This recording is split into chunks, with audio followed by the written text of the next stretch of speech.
نحمدہ ونصلی ونسلم علی رسولہ الکریم بسم اللہ الرحمن الرحیم۔ ناظرین کرام، بندہ ناچیز خلیل احمد یوسفی آپ کی خدمت میں امام بخاری کی حدیث نمبر 10 لے کر حاضر ہوا ہے۔ بڑی ہی خوبصورت اور بے مثال حدیث ہے۔ عبداللہ بن عمر رضی اللہ تعالیٰ عنہ اس حدیث کے راوی ہیں۔ فرماتے ہیں رسول اللہ صلی اللہ علیہ وسلم نے فرمایا المسلم من سلم المسلمون من لسانہ و یدہ، کہ مسلمان صحیح معنوں میں مسلمان ہے تب جب اس کی زبان اور اس کے ہاتھ سے دوسرا مسلمان محفوظ رہے۔ والمہاجر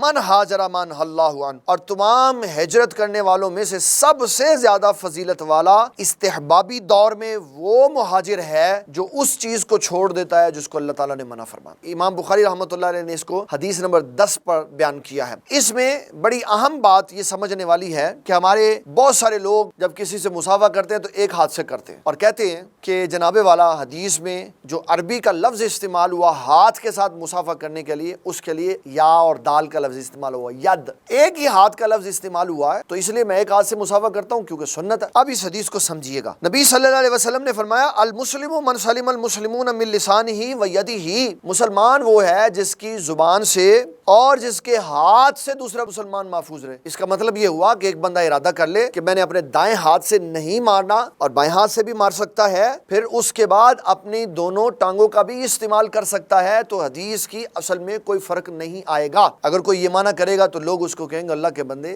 یہ کیا تو بے عقلی والی بات کر، ہاتھ سے مارنا یہ ادنا درجہ ہے اور پیر سے مارنا یہ اس سے زیادہ قوی درجہ ہے، تو جب ادنا درجے سے منع کر دیا گیا تو اس سے قوی والا درجہ یہ کیسے کر منع نہیں ہوگا۔ اس کے لیے جو اصول کی کتابوں میں اصول ضابطہ بیان کیا گیا ہے وہ سمجھیے۔ ہمارے علماء و محدثین یہ کہتے ہیں کہ جسم کے وہ سارے اعضاء جن کو اللہ تعالیٰ نے جوڑا جوڑا رکھا ہوا ہے، اور ہمارے جسم میں دو دو ہیں، مثلا دونوں ہاتھ ہیں، دونوں آنکھیں ہیں، دونوں کان ہیں، دونوں پاؤں ہیں، یہ جوڑے جوڑے، تو جب اللہ تعالیٰ جل جلالہ قرآن مجید میں کسی ایک کا ذکر کرے یا نبی صلی اللہ علیہ وسلم حدیث مبارک میں کسی ایک کا ذکر کریں تو اس سے مراد ہے کہ وہ دونوں ہی وہاں پائے جاتے ہیں۔ جب ہم کہیں گے کہ حدیث میں ایک ہاتھ سے مصافحہ کرنے کا ذکر ہے کیونکہ ید کا لفظ ہے، تو اس سے معنی یہ مراد ہوگا کہ دونوں ہاتھوں سے، کیونکہ یہ جسم کا وہ حصہ ہے جو جوڑے جوڑے پائے جاتے ہیں۔ اس کا پازیٹیو معنی ہوگا، اس کا نیگیٹو معنی نہیں نکالیں گے۔ مثال کے طور پر اس کا نیگیٹو معنی یہ ہے کہ اللہ تعالیٰ فرماتا ہے وَكَتَبْنَا عَلَيْهِمْ فِيهَا أَنَّ النَّفْسَ بِالنَّفْسِ وَالْعَيْنَ بِالْعَيْنِ، ہم نے پہلے سے یہ لکھ دیا ہوا ہے کہ جب کوئی بندہ کسی پہ ظلم کرے گا تو ظلم کا بدلہ دینا پڑے گا، جان مار دے گا تو جان کے بدلے جان دینی پڑے گی، وَالْعَيْنَ بِالْعَيْنِ، آنکھ کے بدلے آنکھ دینی پڑے گی۔ تو کوئی شخص یہ کہہ سکتا ہے کہ جناب اس نے ایک آنکھ اگر نکالی ہے تو حدیث میں اور قرآن مجید کی آیت میں ایک آنکھ کا ذکر ہے تو بدلے میں ہم دو نکالیں گے، تو اس کو کہا جائے گا کیونکہ پیچھے ایک آنکھ کا ذکر ہے اور ظلم ایک آنکھ پہ ہوا ہے، اس لیے ایک آنکھ ہی نکالی جائے گی، دوسری آنکھ نہیں نکالی جائے گی۔ دوسری آنکھ تب نکالی جائے گی جب دونوں آنکھیں ضائع کی جائیں گی، جس طرح کہ قبیلہ عرینہ کے لوگوں نے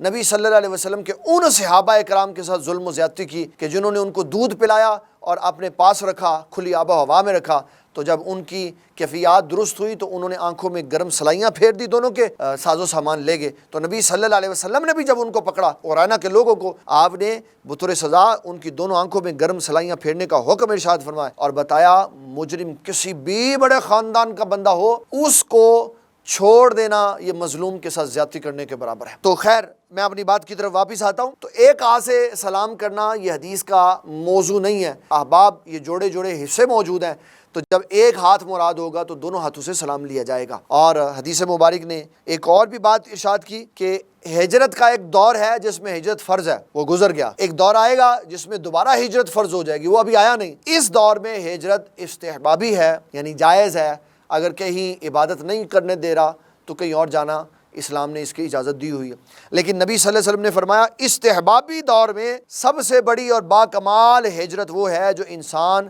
یہ والی کرے کہ گناہ چھوڑ کر نیکیوں کی بستی میں چلا جائے، کیونکہ اللہ تعالیٰ جل جلالہ گناہ گار کو نیکیوں کی بستی پہ آنے پہ بڑا وارم ویلکم کرتا ہے اور فرماتا ہے کہ مجھے بڑی خوشی ہوتی ہے جب کوئی بندہ توبہ کر کے میری بارگاہ میں آ جاتا ہے۔ نبی صلی اللہ تعالیٰ علیہ وسلم نے ایک بندے کا ذکر کیا جس کا اونٹ گم ہو گیا تھا، تو جب ملا تو خوشی میں کہنے لگا مولا تو میرا بندہ ہے، میں تیرا خدا ہوں کیونکہ میرا اونٹ مجھے مل گیا۔ تو رسول اللہ صلی اللہ علیہ وسلم اس کی یہ بات بیان کر کے کہتے ہیں یہ کیونکہ بھول گیا، اس کو کہنا یہ چاہیے تھا کہ مولا میں تیرا بندہ ہوں، تو میرا خدا ہے، تو خوشی میں یہ کہہ گیا کہ مولا تو میرا بندہ ہے، میں تیرا خدا ہوں۔ تو فرمایا اس کی مثال دے کر رسول اللہ صلی اللہ علیہ وسلم نے فرمایا جب کوئی شخص اللہ تعالیٰ کی بارگاہ میں توبہ کر کے آتا ہے تو اللہ تعالیٰ کو اس اونٹ والے انسان سے زیادہ خوشی ہوتی ہے۔ ناظرین کرام، امام بخاری رحمۃ اللہ تعالیٰ علیہ نے بخاری شریف میں بعض حدیثیں متعدد بار لکھی ہیں، ایک حدیث کو 2 مرتبہ بھی لکھا ہے، 16 مرتبہ بھی ایک حدیث کو مختلف عنوانات دے کر بیان کیا ہے۔ تو ہم کوشش کریں گے کہ ایک حدیث جتنی بار بھی آئے گی اس کے سارے ریفرنس ہم پیش کر دیں گے تاکہ بار بار ایک حدیث کو رپیٹ نہ کرنا پڑے۔ تو امام بخاری نے حدیث نمبر 10 پہ بھی یہی حدیث لکھی اور حدیث نمبر 11 پہ بھی یہی حدیث لکھی، دونوں کے عنوانات تبدیل کر دیے۔ پہلے کا عنوان رکھا من سالم المسلمون من لسانہ و یدہ، کہ پکا مسلمان وہ ہے جس کی زبان اور ہاتھ سے دوسرا مسلمان محفوظ رہے، اور دوسرے چیپٹر کا نام رکھا ای الاسلام افضل، اسلام میں کون سی شے افضل ہے۔ اس کے تحت بھی امام بخاری رحمۃ اللہ علیہ یہ حدیث لکھی کہ وہ مسلمان افضل ہے جس کی زبان اور ہاتھ سے دوسرا مسلمان محفوظ رہتا ہے۔ اللہ تعالی ہمیں دین اسلام کا فہم عطا فرمائے۔